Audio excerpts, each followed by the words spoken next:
Hello बच्चों, class 8 प्रश्नावली 3.1 जिसमें क्या कह रहा है कि यहाँ पर कुछ आकृति दी गई हैं और इन आकृतियों में प्रत्येक में तुम्हें क्या बताना है।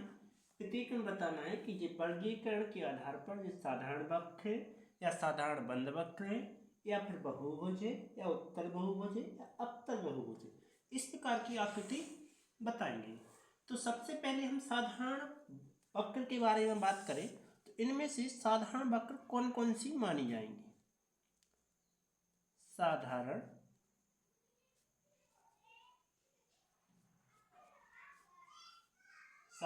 वक्र, तो साधारण वक्र वाली कौन कौन सी आकृति होगी। तो देखो, पहली नंबर साधारण वक्र वाली मानी जाएगी, मतलब कि जिसका शेप ऐसा हो जो अपन बना सके। मतलब इसका कोई भी ऐसा शेप हो जैसे एक जगह से स्टार्ट हुआ हो, जैसे इस प्रकार से स्टार्ट हुआ है, ठीक है। तो इसमें तुम्हें दिखाई दे रहा होगा कि इसमें तुम जहां से स्टार्ट होगे वहीं पहुंच जाओगे, इस प्रकार से पहुंच रहे। तो ये क्या है, साधारण है, सिंपल है, बिल्कुल साधारण है, ठीक है। इसके बाद सेकंड नंबर क्या साधारण वक्र में आता है, तो हाँ आता है, सेकंड नंबर भी साधारण वक्र में आता है। इसके बाद थर्ड नंबर साधारण वक्र में आता है। तो थर्ड नंबर देखा जाए तो देखो, डबल गोले हैं जो कि तुम्हें एक बार पेन उठानी पड़ रही, जैसे इस पर रखी, अब उस पे ऊपर वाले पे जाने के लिए तुमने उठाई है पेन को, तो इसलिए ऐसे साधारण वक्र नहीं होगा। इसके बाद फोर्थ नंबर को भी यदि तुम इस प्रकार से जैसा सेम बना है वैसा बनाओगे तो नहीं बनेगा, ठीक है। इसके पश्चात तुम्हारे हाथ से नहीं बनेगा क्योंकि तुम एक बार पेन उठा ही लोगे, तो ये साधारण नहीं है, सरल नहीं है। क्या तुम्हें ये सरल रूप से बना हुआ दिखाई दे रहा है, नहीं देख रहा है, ठीक। इसमें प्रकार या मतलब कि स्केल वगैरह से बनाओगे या फिर इस प्रकार से बनाओगे तो देखो छोटा बड़ा हो रहा है। तो तुम जानते हो कि ये साधारण सरल तो है नहीं, कठिन है थोड़ा, ठीक है। इसके बाद पांचवा नंबर, तो पांचवा नंबर बहुत ही सरल है, बना सकते हो उसको छोटा सा, ठीक है। इसके बाद छठवां नंबर और बहुत सरल, छठवां नंबर कैसा है, और इजी है, इसको भी तुम बना सकते हो जो कि साधारण है, सिंपल है, ठीक है। इसके बाद सातवां नंबर वो भी सिंपल है।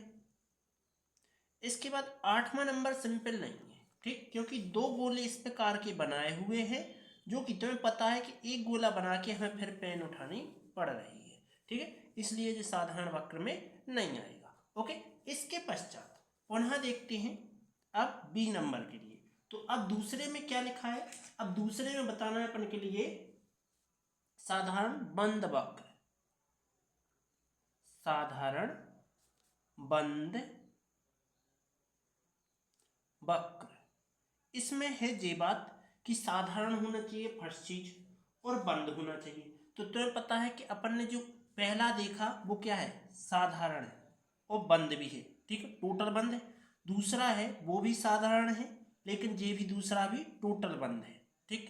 तीसरा है, तीसरा तो क्या है, बंद है परंतु इस प्रकार का बंद है, तो ये खुला टाइप का दिखाई दे रहा है। क्यों, क्योंकि ये एक के ऊपर एक है जो कि बंद है लेकिन ये साधारण नहीं है, इसलिए साधारण बंद वक्र में नहीं आएगा। इसके बाद चौथा नंबर जो कि वो भी नहीं आएगा। पांचवा नंबर साधारण है वो बंद भी है। छठवां नंबर साधारण है वो भी बंद है और सातवां नंबर साधारण है वो भी बंद है। ओके, इसके बाद सी नंबर की ओर चलते हैं। सी नंबर क्या कह रहा है, बहुभुज। बहुभुज मतलब जिनमें भुजाएं अनेक हो, एक से दो या दो से अधिक हो, ठीक।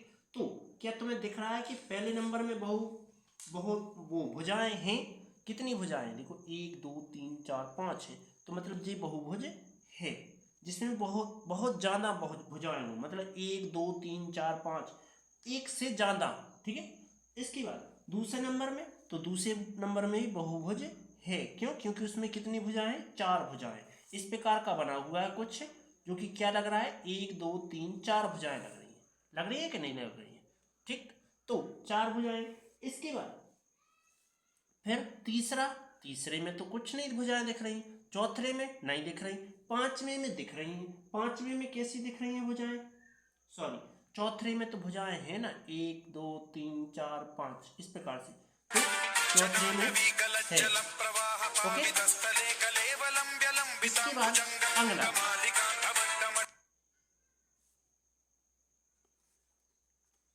थोड़ा रुकते हैं, इसके बाद चलते हैं डी नंबर की। वो बहुभुज तो होना चाहिए, वो क्या कह रहा है, उत्तल बहुभुज। कौन सा कह रहा है, उत्तल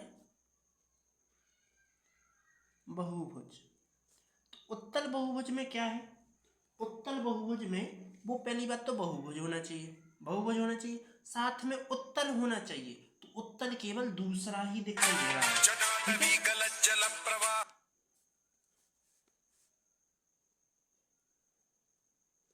तो आंसर 2 हो गया। की जाइए अवतल बहुभुज। अवतल कौन कौन से हैं, तो देखो उत्तल तुम्हारा जे निकला, तो अवतल कौन है, पहला और चौथा, ठीक, पहला है और चौथा है। हालांकि तुम्हें पता है कि देखो बहुभुज तो होना चाहिए, तो बहुभुज इसमें दूसरा है, लेकिन उत्तल है, ठीक है, अवतल ये दोनों है। अब चलते हैं दूसरे नंबर टॉपिक की ओर। क्या कह रहा है, समबहुभुज क्या है, तो समबहुभुज की परिभाषा बताना है। समबहुभुज, तो समबहुभुज वो होता है कि एक बहुभुज को जो यदि इसके कोण कैसे हो, बराबर हो, एवं भुजाएं भी कैसी हो, बराबर हो। लिखेंगे यदि समबहु, सॉरी ऐसा नहीं लिखेंगे, समबहुभुज, समबहुभुज वह होता है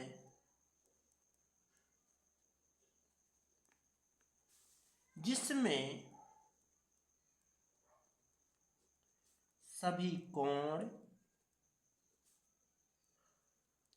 एवं भुजाएं समान हो। ओके, इसके बाद चलते हैं आगे। इसके बाद कह रहा है कि एक समबहुभुज का नाम बताइए। जैसे कि तुमने कोई भी, इनमें 3 दिए गए हैं, पहला लिखा है 3 भुजाओं वाला, 3 भुजाएं। तो 3 भुजाएं किसकी होती हैं, त्रिभुज की। किसकी होती हैं, त्रिभुज की। तो यह है त्रिभुज कहलाता है। हम थोड़ा इसका स्ट्रक्चर भी बनाते हैं, कुछ इस प्रकार का बनता है, ठीक है। इसके बाद सेकंड नंबर क्या लिखा है, 4 भुजाएं, 4 भुजाएं, तो वो क्या कहलाता है, चतुर्भुज, ठीक है। क्या कहलाता है, लिखेंगे यह है चतुर्भुज कहलाता है। इसके बाद थर्ड नंबर 6 भुजाओं वाला, 6 भुजाएं। 6 भुजाएं किस में होती हैं, षटभुज में होती हैं। किस में होती हैं, षटभुज। तो इसको क्या कहते हैं, सम, यह है सम षडभुज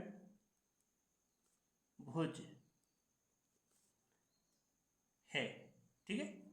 अब चलते हैं इसी की अगले वीडियो पर। वीडियो अच्छी लगे तो वीडियो को लाइक और सब्सक्राइब कीजिए, अपने दोस्तों के साथ भी शेयर कीजिए, ठीक। चलो चलते हैं अगली वीडियो पर।